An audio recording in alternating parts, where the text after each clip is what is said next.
ici Marie-Soleil Nolin. Bienvenue à l'émission Sur le plateau.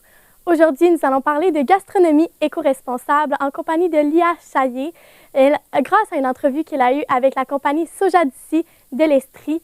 De plus, Alex Houn nous initiera à la drague alternative.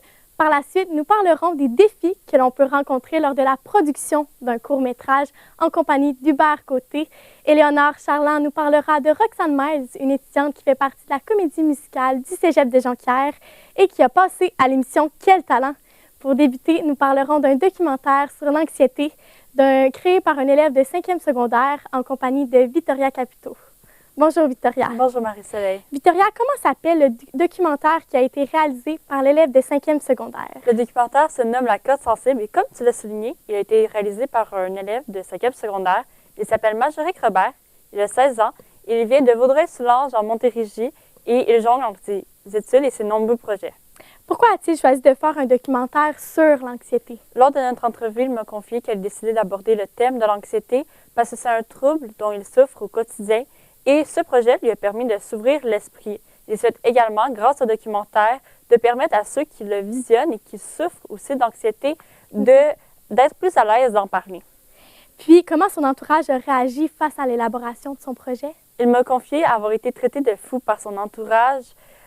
Toutefois, selon lui, c'était juste une crainte pour eux qui n'arriveraient pas à jongler entre ses études et aussi à terminer son projet. Puis, combien de personnes ont participé à son projet? Environ une trentaine, allant de la planification jusqu'à la post-production. Parmi eux, il y a des témoins, dont des adolescents, des enseignants, également il y a des mamans. Puis, comment pouvons-nous écouter son documentaire? Pour l'instant, il y a eu seulement une seule projection qui était lors de la soirée du lancement du 1er novembre. Toutefois, il ne va pas être disponible en ligne avant 1 an. Parce que Majoric souhaite le faire visionner dans des écoles secondaires lors de soirées de projection et des conférences privées également. Avez-vous écouté le documentaire? Non, pas encore. À quoi on peut s'entendre à l'intérieur? Du documentaire? Oui. Majoric m'a dit que c'est surtout des témoignages touchants, que ça va être véridique. Voilà. Merci beaucoup, Victoria. Plaisir.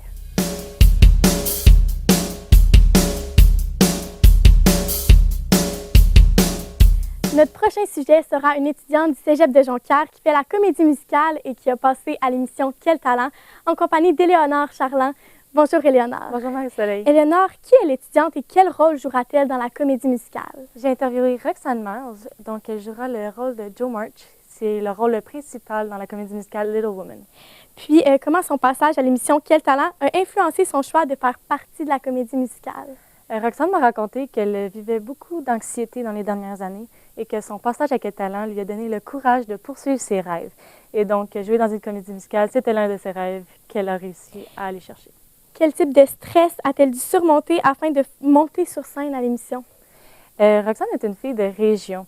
Donc, le stress, elle n'avait pas seulement le stress de performance, mais aussi l'ambiance stressante de Montréal.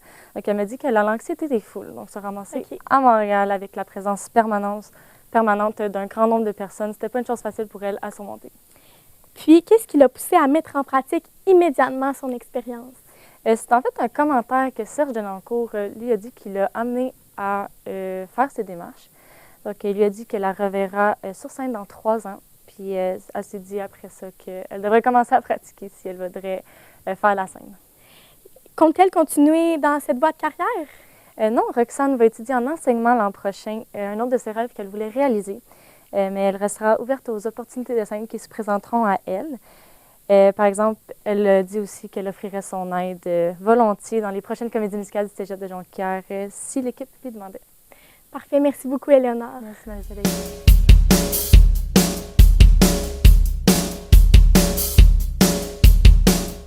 Il est maintenant temps de parler de la complexité de produire un court-métrage en 2024 en compagnie d'Hubert Côté. Bonjour Hubert. Bonjour Marie-Soleil. Hubert, qui est Guillaume Harvey? Guillaume, en fait, c'est un réalisateur, scénariste et enseignant qui a réalisé plusieurs courts-métrages dans sa vie. Il a réalisé Les Sentiers battus en 2019, En attendant Pascal en 2017 et Le dernier rhinocéros en 2023, qui est son film le plus récent. Par où doit-on commencer pour réaliser un court-métrage? Selon Guillaume, il faut avoir une bonne équipe. Ça peut vraiment beaucoup aider. Puis ensuite, il faut se faire des bons contacts.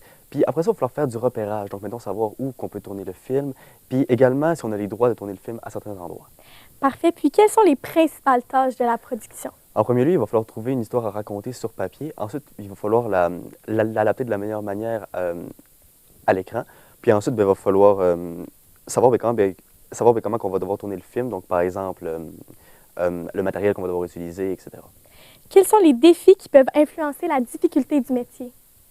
Surtout les conditions de tournage. Par exemple, en 2019, il m'avait raconté que Les Sentiers battus, c'était un court-métrage qui s'était tourné dans le bois en hiver avec des motoneiges. Ça va beaucoup dans l'action, tu sais, c'est quand même assez compliqué, tu sais. Fait que c'est ça. Puis, y a-t-il un parcours précis pour devenir réalisateur? D'après Guillaume, il n'y a pas de parcours précis. Par contre, il y a l'Université de Concordia à Montréal. Plus si dans la région, il y a le programme cinéma-télévision, ici même au Cégep de Jonquière, Oui. en arts et technologies des médias. Puis finalement, ben, pour la pratique, on a l'UQAM. C'est d'ailleurs ce que Guillaume a fait. Parfait. Puis, quelle approche doit-on avoir pour engager les acteurs? Il faut être assez convaincant, tu sais, parce que durant Les Sentiers battus, je fais souvent cet exemple-là, il y avait des acteurs assez connus. Donc, on avait Jean-Carl Boucher, Roger Léger, qui ont quand même accepté de travailler avec lui, malgré le fait qu'il n'y avait pas vraiment les moyens de les payer. OK. Puis c'est pas mal ça qui est pour ça. Parfait. Merci beaucoup, Hubert. Plaisir, Marie-Soleil, au revoir.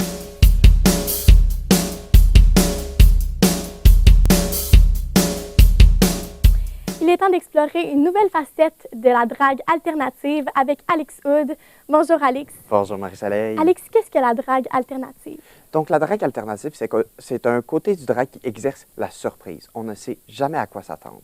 Soleil Levant de Montréal, que j'ai eu la chance d'interviewer, nous explique que c'est une façon d'accepter son côté plus étrange, plus bizarre, sans utiliser la beauté, mais plus l'horreur comme forme de libération. OK. Puis, d'où vient cette passion de la drague alternative chez les gens qui en font? Donc, Soleil Levant nous a expliqué que ça venait des films d'horreur et surtout des science-fiction. OK. Aussi, la communauté LGBTQ+, peut être parfois rejetée et traitée comme des créatures, comme des étrangetés de la société. Et c'est une forme de réclamation de ce titre. Puis, qu'est-ce qui fait en sorte que la drague alternative est non seulement plaisante à voir, mais surtout à pratiquer? Donc, comme je l'avais dit plus tôt, c'est l'élément de surprise. Vraiment, les concepts sont toujours uniques, captivants, les maquillages sont extravagants, les costumes avant-gardistes, les histoires sont très personnelles vu qu'ils viennent chercher leur expérience personnelle et leur unicité, si je peux le dire. Oui. Est-ce qu'il y a des prérequis pour faire de la drague alternative? Donc, d'après l'artiste, non, mais il faut avoir de très grandes connaissances sur d'autres médiums comme le maquillage d'effets spéciaux, maquillage plus élaboré, réutiliser même des costumes OK. pour ne pas briser la banque, comme il dit. Puis finalement, quel est le conseil que l'artiste Soleil Levant donnerait aux jeunes qui aimeraient commencer à pratiquer cet art? Donc, l'artiste dit très clairement de ne pas avoir peur, d'assumer la différence, d'assumer d'être comme une créature et puis de trouver les choses qui te démarquent et les utiliser. Parfait. Merci beaucoup, Alex. Merci.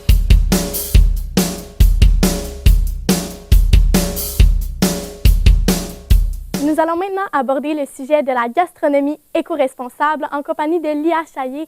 Bonjour, Lia. Bonjour Marie-Soleil. Lia, qu'est-ce que Soja d'ici? Soja d'ici, c'est une compagnie québécoise éco-responsable qui propose une multitude de produits à base de soja, du tofu notamment, au Québec. Comment cette entreprise a vu le jour? En fait, Soja d'ici, ça a vu le jour en 2021 lorsque la conjointe de Jason Charland, qui est le copropriétaire de l'entreprise, elle a eu l'idée en fait de démocratiser le tofu, qui était un aliment qu'elle avait beaucoup intégré dans son alimentation, mais elle trouvait que c'était pas assez varié dans les épiceries, puis elle a voulu en faire une recette propre à elle qui lui convenait.